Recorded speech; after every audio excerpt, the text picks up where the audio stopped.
What's up? Welcome back to my channel, the best place for millennial professionals who feel stuck in their careers to find their dream careers.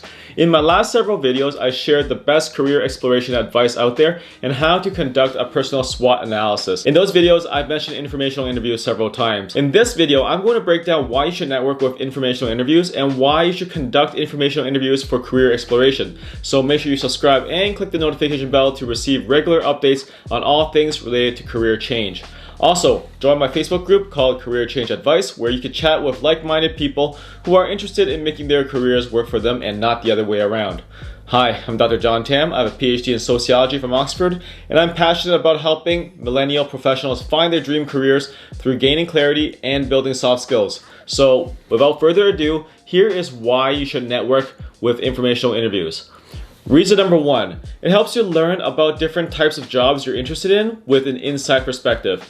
And essentially, it allows you to learn non-Googleable information about the department, the culture, the people, and so on, right? And so, for example, one of the things you might want to learn is the place that you're interested in, does it have an aggressive culture?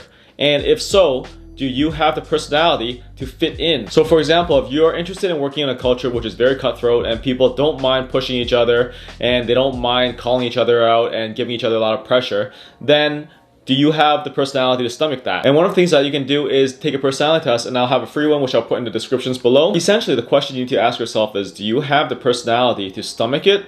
And do you have the soft skills to handle it? So for example, if you have an agreeable personality and you really need to say no to people at work, and do you have the recognition of when you need to set boundaries, when you need to say no, when you need to give in, and when you need to stand firm? And I've previously made a video on how to say no to people in my workplace, and I'll put it in the cards above. But essentially, if you are conducting career exploration research via informational interviews, you get to hear a lot about the inside news, what's going on, how do people interact, what's the typical work week like, right? And don't ask about work days, because work days, they vary a lot. But a work week, you can generally have patterns.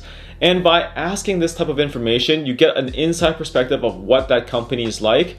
And then you are able to evaluate whether this move is a career change that you want to have. And do you have the transferable skills for that position? And I talk a lot about how the future of work is now more about skills than titles, and I'll put it in the cards above in my video called Career Change Mindset. Now, reason number two is it can connect you with jobs that you didn't know existed. And there's something called the hidden job market. Did you know that only about 20% of jobs are posted? And the fact of the matter is a lot of jobs are not posted because, number one, if they're posting a position on the job market, you're basically broadcasting to the world that this position is going to be open. And if there's someone already in that position, they don't want that person to know that they're going to be let go soon. So that's one major reason why a lot of jobs aren't posted. And these are typically higher level jobs. Another reason why a lot of jobs aren't posted is because research has shown that internal referrals tend to stay a lot longer. The retention rate's better, and the way they fit in is much better. So much so that a lot of companies offer internal referral fees for people inside the company who bring in talent from the outside. So that's why a lot of jobs aren't posted, because companies don't want to waste time on candidates that aren't very good. They need to hire a recruiter, or they need to have their hiring manager spend time on sifting through resumes and working through stuff that they could otherwise be spending their time on. And a lot of times they simply don't want to make the post, because making that post, creating that job description, having meetings to talk about who's the ideal candidates and so on,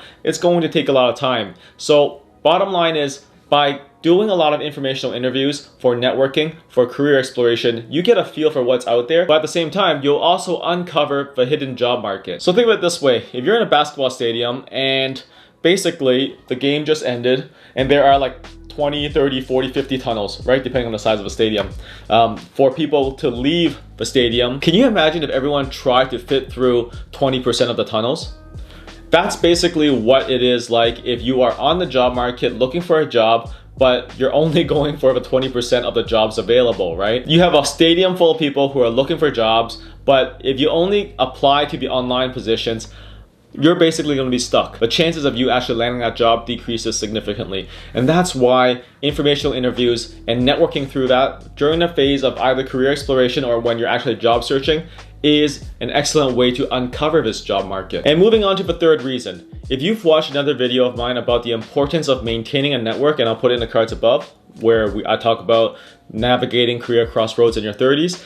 Basically, building a network of advocates using your contact network is essential. And by maintaining this network, you essentially 10x your reach, and you're able to have people who are your advocates who keep an eye out for you on what's out there. And one of the things that you can do is write out a list of people who are naturally supportive of you, and then you can reach out to them to build outwards, right? And this is found in the research of Mark Granovetter called The Strength of Weak Ties, and he's a sociologist from Stanford. Essentially, it breaks it down. There's two types of networks. One type of network is a warm water network, which is your first degree network. And these are basically people from your warm water network, which include your family, friends, neighbors, classmates who are close to you, colleagues who are close to you, your community, or your career services from your alma mater. Basically, anybody who is willing to naturally support you, and these are your first degree and warm water network supporters. By reaching out to them and letting them know what you're looking for, you essentially create advocates for you who have their ears and eyes out and see what's out there. Now, this is called your warm water network, but Mark Granovetter's research shows that your warm water network doesn't actually help you very much, or at least your first degree networks who you have strong ties with. And the reason for that is quite simple. It's because you probably share the same networks. And if you're sharing the same networks, you're traversing the same networks, you're meeting the same people over and over again, the chances of them seeing something that you're not aware of is much lower. And that's why he talks about using your weak ties, which is also known as your cold water network. And these are basically the community organizations, the social networking sites such as LinkedIn or LinkedIn groups, listservs, former employers, cold coworkers who you kind of have a relationship with, but you guys haven't really built on it for a while, community professionals, alumni, or professional associations. And if you're able to communicate your message to them on what you're looking for, they'll keep an eye out for you. And the fact of the matter is, if they're your weak ties, they may not know your weaknesses as much as your close friends, right? And that's another major benefit. The chances of them highlighting your strengths and minimizing your weaknesses is much greater, because weakness only reveals itself over time, right? If you're able to present yourself relatively well, you're generally gonna be okay. I talk about this a lot more in my video, Career Exploration Strategies, which I'll put in the cards above. So definitely check it out if you're interested in learning more about how to explore your career. And that's why you should always maintain a network and keep working on it. Even if you feel like you've settled into a job and you feel secure, you never know when those weak ties are going to be super useful. Are you nurturing a network right now? Or are you falling behind in the networking game? Let me know in the comments below. The fourth reason is this. It is driven by a sincere curiosity. I've said many times, if you feel slimy about networking, it's because you're approaching it with an ask. And if you are conducting informational interviews, you are asking for information. You are not asking for a job interview, and it is not a trick to get a job. Now, sometimes jobs do happen as a result of informational interviews, but that should not be the starting point. That should not be why you're doing it. Because if you're not a fit, or if there's no opening, the conversation ends immediately.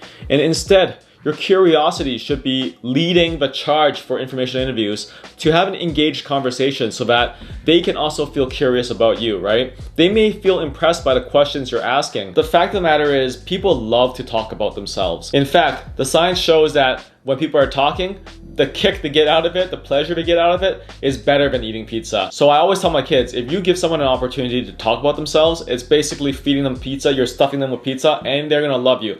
They get to trot down memory lane, and they get to make meaning of their past. Basically, they'll enjoy the process, and you get a lot of benefit from it as well. The fifth reason is this. It helps you gain insights on the individual you're interviewing, on their journey and how they got there.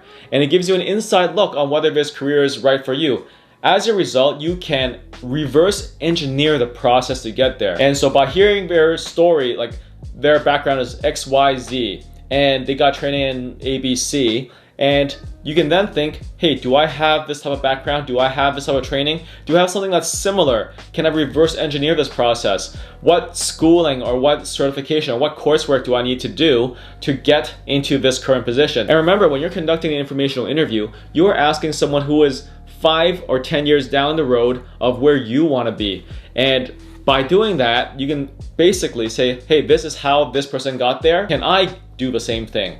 And by doing that, you can then move on to reading the job descriptions. You can then move on to closing the skills gap. That way, you can basically figure out whether you have what it takes or you want to do that career change or not. Because a lot of times people are afraid of making career change. People hate their jobs. And research in the 2010s have shown that only about 13 to 18% of people actually like their jobs. 68% of the people don't like it, 20-something% of them hate it. And a lot of people are looking to hop to the next opportunity or perhaps even change their careers. So basically, an informational interview allows you to reach out to your network, find the inside news, reverse engineer the process, and also perhaps even open you to new opportunities that you didn't know existed. And the very first step of doing any of this change is to gain clarity. So I highly recommend you to check out my free training, which I'll put in the details below, called Stop Feeling Stuck, Find Your Dream Career. You can also check out my free guide, which I'll put in the links below, on how to find your ideal career. Like I said before, I also have a free, quick, and accurate career personality test also in the details below.